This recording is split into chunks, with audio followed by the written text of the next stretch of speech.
Greetings and welcome to a new narration by DrTorment. The following story may prove a little sensitive to certain viewers and listeners. Discretion is advised, and consider this your one and only warning. Now, with that out of the way, let us proceed.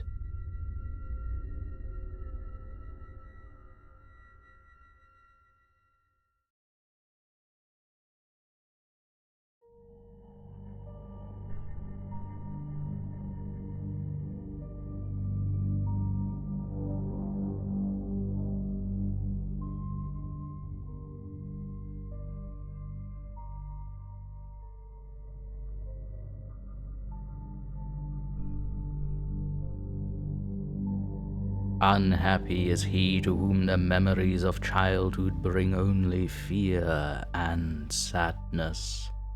Wretched is he who looks back upon lone hours in vast and dismal chambers with brown hangings and maddening rows of antique books, or upon old watches and twilight groves of grotesque, gigantic, and vine-encumbered trees that silently wave twisted branches far aloft. Such a lot the gods gave to me, the dazed, the disappointed, the barren, the broken. And yet I am strangely content and cling desperately to those sere memories when my mind momentarily threatens to reach beyond to the other.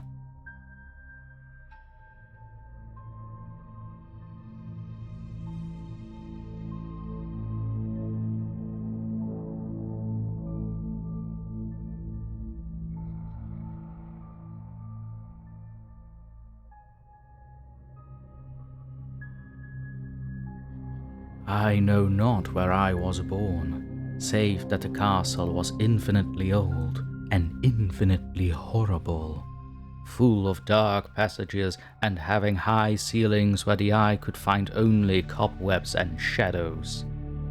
The stones in the crumbling corridors seemed always hideously damp, and there was an accursed smell everywhere, as of the piled-up corpses of dead generations. It was never light, so that I used sometimes to light candles and gaze steadily at them for relief. Nor was there any sun outdoors, since the terrible trees grew high above the topmost accessible tower. There was one black tower, which reached above the trees into the unknown outer sky, but that was partly ruined and could not be ascended save by a well-nigh impossible climb up the sheer wall, stone by stone. I must have lived years in this place, but I cannot measure the time. Beings must have cared for my needs, yet I cannot recall any person except myself, or anything alive but the noiseless rats and bats and spiders. I think that whoever nursed me must have been shockingly aged, since my first conception of a living person was that of something mockingly like myself, yet distorted, shriveled, and decaying like the castle. To me, there was nothing grotesque in the bones and skeletons that strode some of the stone crypts deep down among the foundations. I fantastically associated these things with everyday events and thought them more natural than the colored pictures of living beings which I found in many of the moldy books. From such books, I learned all that I know. No teacher urged or guided me, and I do not recall hearing any human voice in all those years, not even my own, for although I had read of speech, I had never thought of trying to speak aloud. My aspect was a matter equally unthought of, for there were no mirrors in the castle, and I merely regarded myself by instinct as akin to the youthful figures I saw drawn and painted in the books. I felt conscious of youth because I remembered so little. Outside, across the putrid moat and under the dark, mute trees, I would often lie and dream for hours about what I read in the books, and would longingly picture myself amidst gay crowds in the sunny world beyond the endless forest. Once I tried to escape from the forest, but as I went farther from the castle, the shade grew denser and the air more filled with brooding fear, so that I ran frantically back lest I lose my way in a labyrinth of nighted silence. So through endless twilights I dreamed and waited, though I knew not what I waited for. Then, in the shadowy solitude, my longing for light grew so frantic that I could rest no more, and I lifted entreating hands to the single black ruined tower that reached above the forest into the unknown outer sky. And at last I resolved to scale that tower, fall though I might, since it were better to glimpse the sky and perish than to live without ever beholding day. In the dank twilight I climbed the worn and aged stone stairs till I reached the level where they ceased, and thereafter clung perilously to small footholds leading upward. Ghastly and terrible was that dead, stairless cylinder of rock, black, ruined, and deserted, and sinister with startled bats whose wings made no noise. But more ghastly and terrible still was the slowness of my progress. For climb as I might, the darkness overhead grew no thinner, and a new chill as of haunted and venerable mold assailed me. I shivered as I wondered why I did not reach the light, and would have looked down had I dared. I fancied that night had come suddenly upon me, and vainly groped with one free hand for a window embrasure that I might peer out and above, and try to judge the height I had attained. All at once, after an infinity of awesome sightless crawling up that concave and desperate precipice, I felt my head touch a solid thing, and I knew I must have gained the roof, or at least some kind of floor. In the darkness I raised my free hand and tested the barrier, finding it stone and immovable. Then came a deadly circuit off the tower, clinging to whatever holds the slimy wall could give, till finally my testing hand found the barrier yielding, and I turned upward again, pushing the slab or door with my head as I used both hands in my fearful ascent. There was no light revealed above, and as my hands went higher, I knew that my climb was for the nonce ended. Since the slab was the trapdoor of an aperture leading to a level stone surface of greater circumference than the lower tower, no doubt the floor of some lofty and capacious observation chamber. I crawled through carefully and tried to prevent the heavy slab from falling back into place, but failed in the latter attempt. As I lay exhausted on the stone floor, I heard the eerie echoes of its fall, but hoped when necessary to pry it open again. Believing I was now at a prodigious height, far above the accursed branches of the wood, I dragged myself up from the floor and fumbled about for windows, that I might look for the first time upon the sky and the moon and stars of which I had read.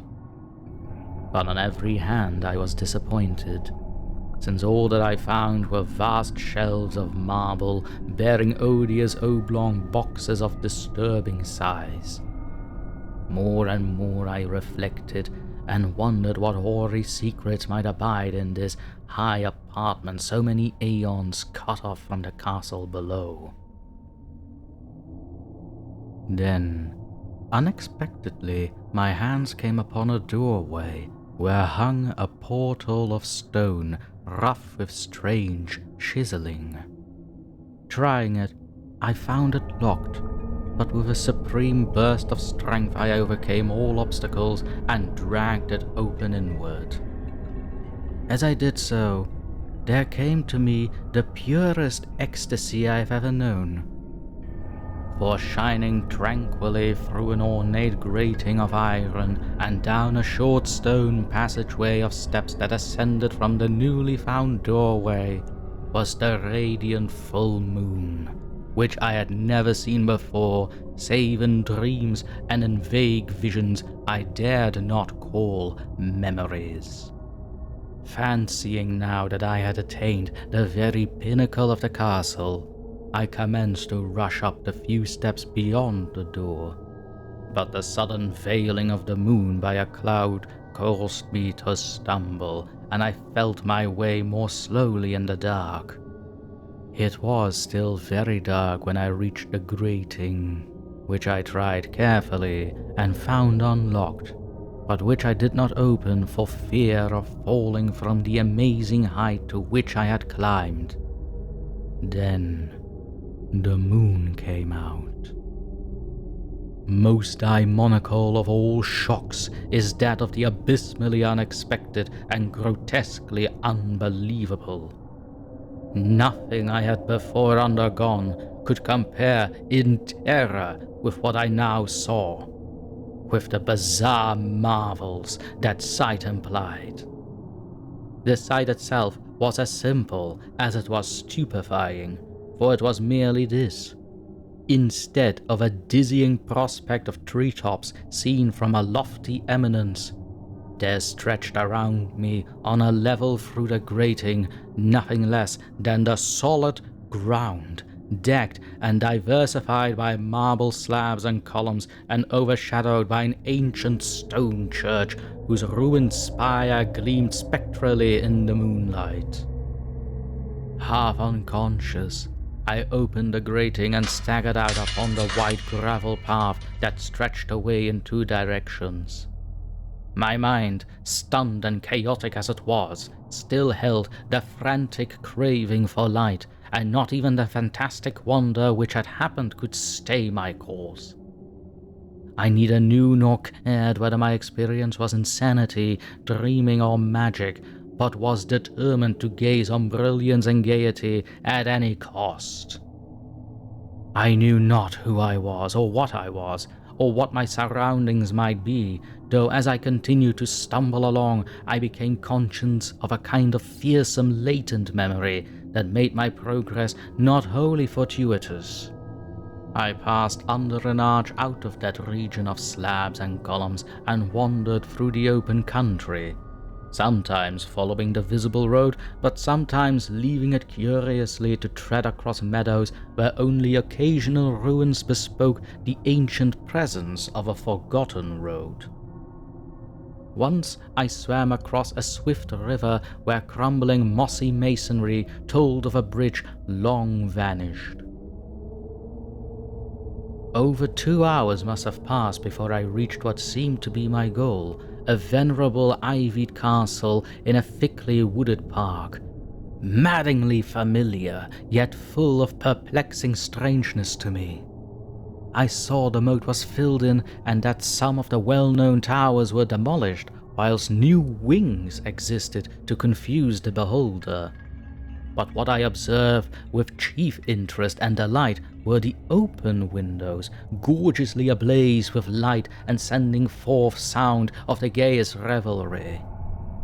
Advancing to one of these, I looked in and saw an oddly dressed company indeed, making merry and speaking brightly to one another.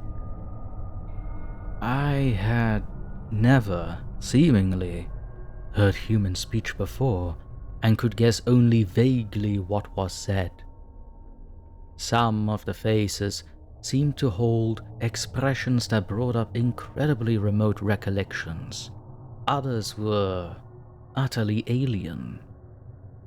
I now stepped through the low window into the brilliantly lighted room, stepping as I did so from my single bright moment of hope to my blackest convulsion of despair and realization.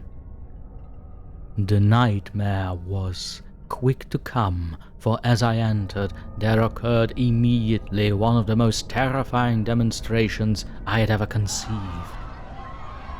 Scarcely had I crossed the sill when there descended upon the whole company a sudden and unheralded fear of hideous intensity, distorting every face and invoking most horrible screams from nearly every throat. Flight was universal, and in the clamour and panic several fell in a swoon and were dragged away by their madly fleeing companions. Many covered their eyes with their hands and plunged blindly and awkwardly in their race to escape, overturning furniture and stumbling against the walls before they managed to reach one of the many doors. The cries were shocking, and as I stood in the brilliant apartment, alone and dazed, listening to their vanishing echoes, I trembled at the thought of what might be lurking near me unseen.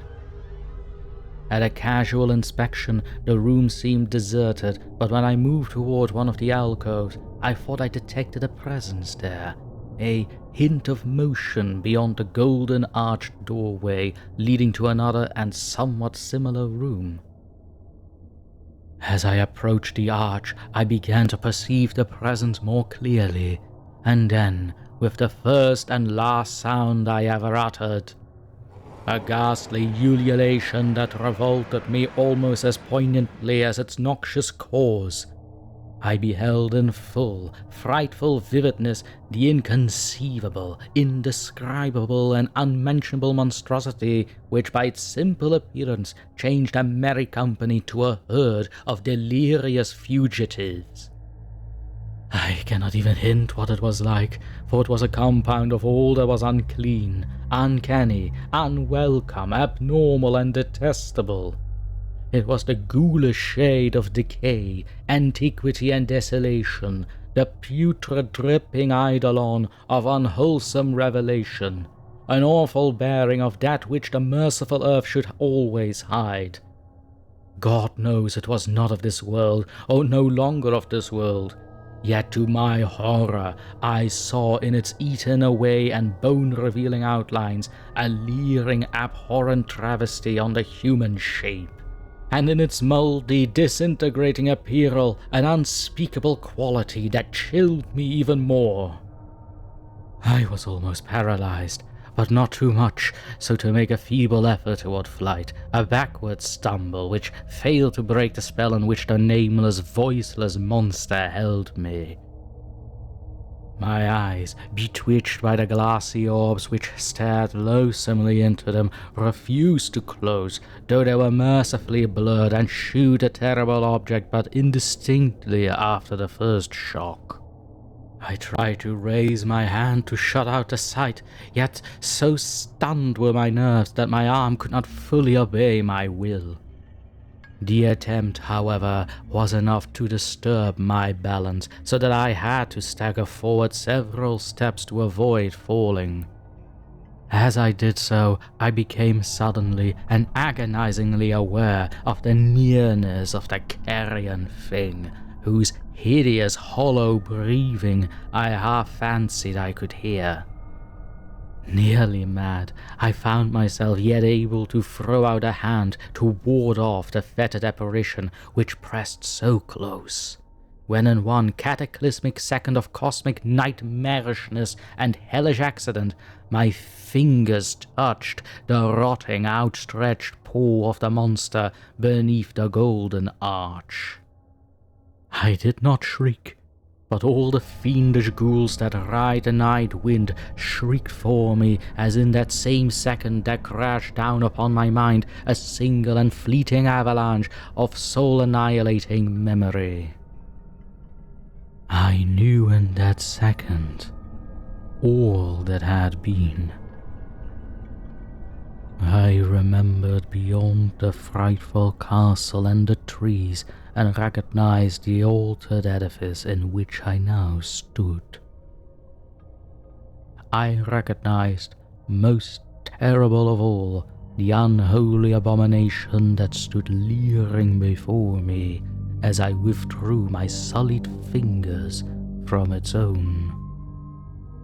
But in the cosmos there is balm as well as bitterness, and that balm is nepenthe. In the supreme horror of that second, I forgot what had horrified me, and in the burst of black memory vanished in a chaos of echoing images. In a dream I fled from that haunted and accursed pile and ran swiftly and silently in the moonlight. When I returned to the churchyard place of marble and went down the steps, I found the stone trapdoor immovable. But I was not sorry, for I had hated the antique castle and the trees. Now I ride with the mocking and friendly ghouls on the night wind, and play by day amongst the catacombs of Nefrenkar in the sealed and unknown valley of Hadof by the Nile. I know that light is not for me, save that of the moon over the rock tombs of Neb, nor any gaiety save the unnamed feasts of Nitocris beneath the Great Pyramid. Yet in my new wildness and freedom, I almost welcome the bitterness of alienage. For although Nepenthe has calmed me, I know always that I am an outsider, a stranger in this century, and among those who are still men. This I have known ever since I stretched out my fingers to the abomination within that great gilded frame. Stretched out my fingers and touched a cold and unyielding surface of polished glass.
I see I'm not the only one drawn in by the pallid glow of the moon.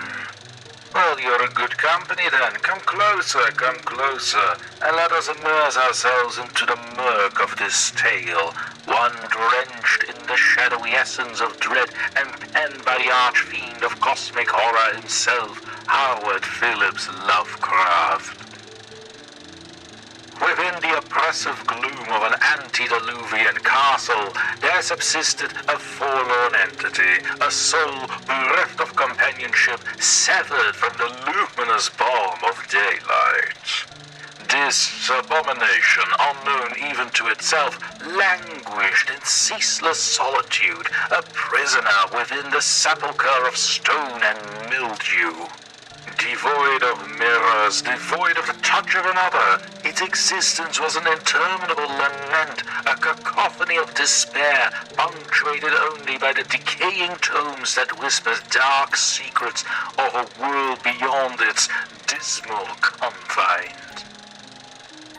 Driven by a tormenting hope, the wretched being embarked on a labyrinthine ascent, navigating the tortuous passages of its infernal abode. Emerging at long last into the gloomy embrace of the outside world, it found itself in a desolate necropolis.